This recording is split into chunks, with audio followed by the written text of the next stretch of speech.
मैं हरीश खंडवाल मनखी आप सभी का मनखी की कलम यूट्यूब चैनल पर हार्दिक स्वागत अभिनंदन करता हूं।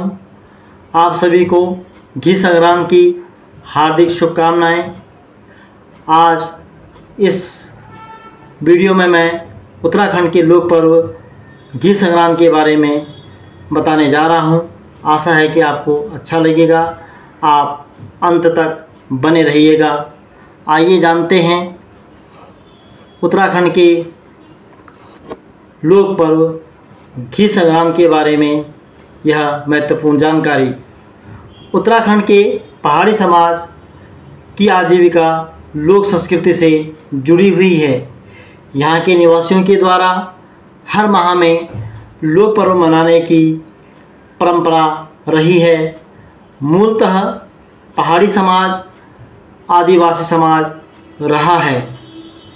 यहाँ की भौगोलिक परिस्थिति विकट होने के कारण यहाँ की आजीविका भी विकट रही है। विकट आजीविका को सुगम बनाने के लिए यहाँ के निवासियों द्वारा, यहाँ के समाज के द्वारा कड़ी मेहनत की जाती रही है।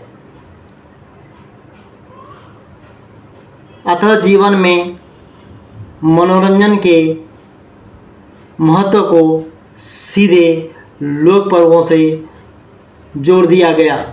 यहाँ आजीविका का मुख्य आधार खेती और पशुपालन रहा है। खेती और पशुपालन एक दूसरे के पूरक माने जाते हैं। बिना खेती का पशुपालन संभव नहीं था और बिना पशुपालन का खेती करना संभव नहीं था। ऐसे में उत्तराखंड के लोक समाज का लोक पर्व भी और खेती भी एक दूसरे से जुड़े हुए थे। आज उत्तराखंड का लोक पर्व घी संग्रांद है। धार्मिक मान्यता के अनुसार आज कर्क संक्रांति है। कर्क संक्रांति के दिन सूर्य सिंह राशि से कर्क राशि में प्रवेश करता है। हिंदू धर्म के पंचांग के अनुसार आज से भाद्रपद यानी भादो का महीना आरंभ हो गया है। भादो माह से शरद ऋतु का प्रारंभ माना जाता है। अब धीरे धीरे बरसात कम होती जाती है और धूप में तेजी होने लगती है।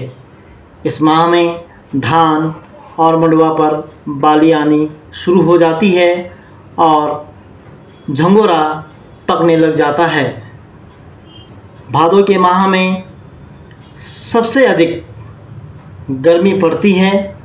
इस माह में शरीर में खुश्की अधिक होने के कारण शरीर खुश्क सा हो जाता है। ऐसे में शरीर में तरल पदार्थ की ज़रूरत होती है।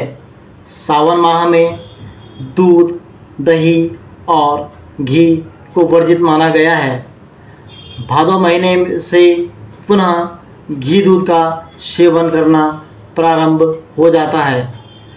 सावन की संक्रांति की शुरुआत खीर के साथ करने का प्रावधान है।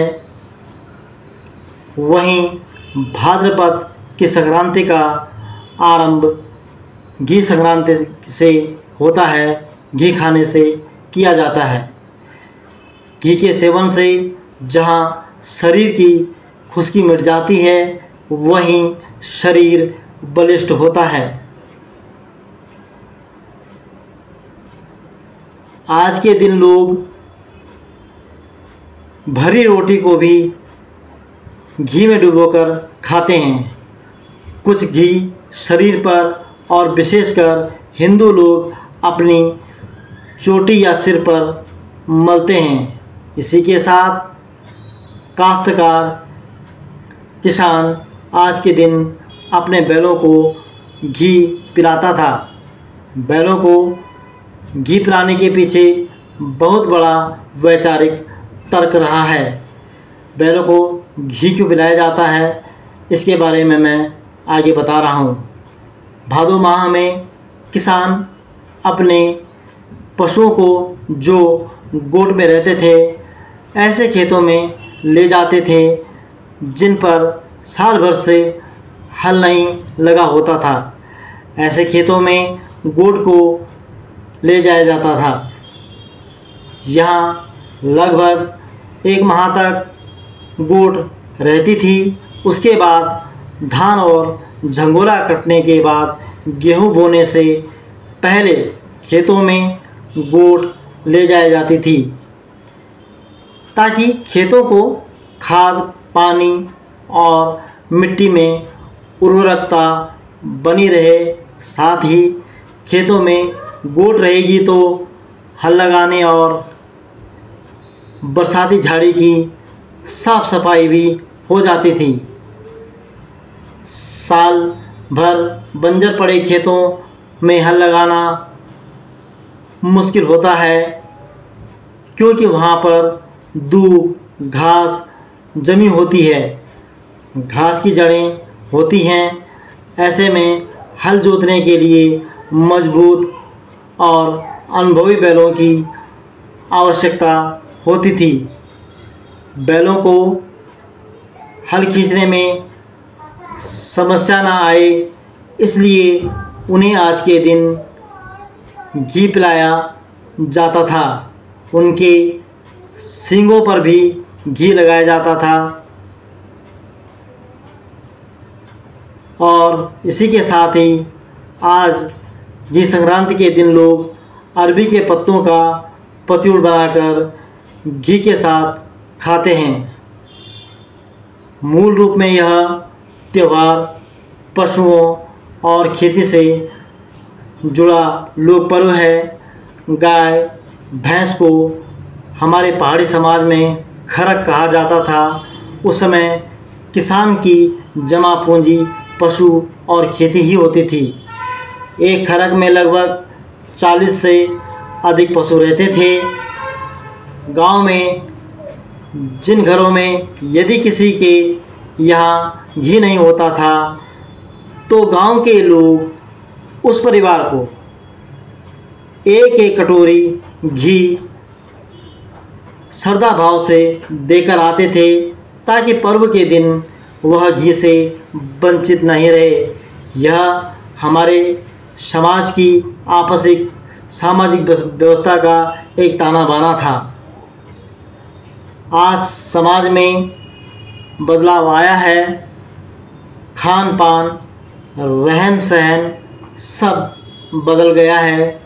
आज के परिप्रेक्ष्य में या आज के समय में घी पचाना भी मुश्किल हो गया है और वह ऑर्गेनिक भी मिलना मुश्किल हो गया है। पहले ककरयालू घी को सबसे अच्छा माना जाता था। आज हमारा शारीरिक कार्य कम और मानसिक कार्य ज़्यादा हो गया है। ऐसे में अब शरीर के सौष्ठव और बलिष्ठता बनाने के लिए उस मात्रा में हम अधिक घी को नहीं खा सकते क्योंकि हमारे शरीर पर यह प्रतिकूल प्रभाव डाल सकता है। यह हमारी जीवन शैली के बदलने का प्रभाव माना जा सकता है। अतः वास्तव में प्रकृति के करीब रहकर ही प्रकृति जनित चीज़ों का सेवन शरीर के लिए लाभकारी सिद्ध होता है।